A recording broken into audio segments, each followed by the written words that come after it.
தொடர்மணி ஓசை கேட்டு தொலைந்து போன துயரங்களை அடர்க்கூட்ட நெரிசலில் ஆழமாய் புதைத்தெழுந்து கச்சிதமாய் பொருந்தாத அரைக்கால் சட்டைதனை அரைநான் கயிறுதனில் ஆக்ரோஷமாக இழுத்து கட்டி கடிவாளம் பூணாத பெரும் காட்டு குதிரையாக பேய் ஓட்டம் பயின்று வரும் தடகள வீரனாக நான் விட்டு பாய்கின்ற போர் நயம் பொதிந்த அம்பாக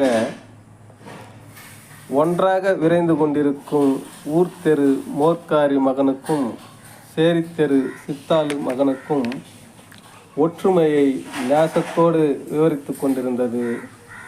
உச்சி சூரியன் உமிழ்கின்ற வெப்பத்தில் பட்டு தெரிக்கின்ற பணியாளர் வியர்வையோடு அரிய வகை அசைவங்களும் அமுதமாகி பசித்திருக்கும் அரசு பள்ளி சத்துவம்.